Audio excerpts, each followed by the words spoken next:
Hi everyone, Brad Porter here with my weekly Sunday update. I'm back in my garage with my little workshop back here. I'm building up a new foam slope glider. You can see that new transmitter that I talked about not too long ago in the background. I want to talk today about the imperative that the U.S. be great at building hardware. Uh, our team, John Battles from my team, was in Washington, D.C., talking to executive branch, legislative branch, talking to DoD. Some of you may have seen that Cobot won its first SIBR award earlier this year to study the use of cobots like Proxy in energetic manufacturing environments, right? In defense production, the reality is there are jobs that involve moving carts full of very dangerous materials, and really that's a better job suited for robots.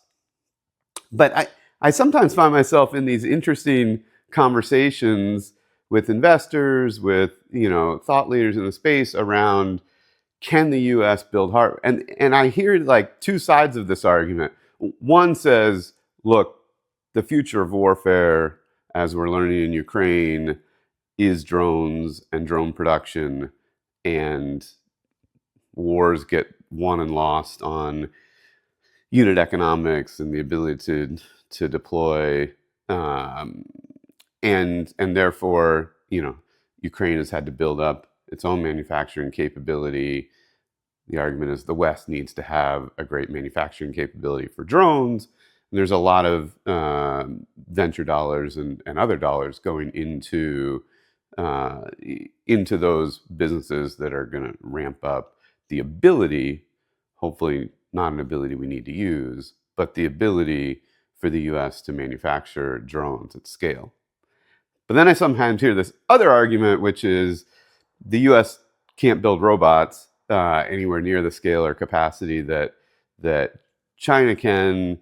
All the robotic hardware is going to come out of China. And I kind of scratched my head at that, because drones and robots really very much the same type of supply chain and manufacturing. In fact, the drone program at Amazon, the robotics program at Amazon, the sidewalk bot program were all under the same organization for a reason. We were building very, very similar things, right? Obviously, aerospace materials can be a little bit different, but the point is the ability to manufacture hardware at scale is incredibly important, right? And it's incredibly important to the, both reindustrializing, bringing manufacturing back to the U.S., but it's important for the defense. And it's going to give us the capability to build robotics at scale as well. And so this kind of thesis that, those folks who are building robotic hardware, designing hardware in the U.S. like we are, that somehow all the hardware is going to come remote. No, and this hardware is going to get used. Unfortunately, if conflict does arise, we're going to need this technology to support manufacturing, to support scaling up. And so I think robotics and the ability for the U.S. to build hardware is incredibly important. And we were pleased to be able to talk to various folks in DC about that. I think we share that perspective, and so it's really about how do we rebuild the capability in the U.S. as fast as possible. And anyhow, that's a lot what I've been thinking about this week. Hope you're all having a good one, and we'll be back at it next week. Oh, the newsletter. Please do subscribe. Probably hit 5,000 subscribers today. It's incredible. On Thursdays, I put out the weekly summary of the various news, but I also put out a transcript of this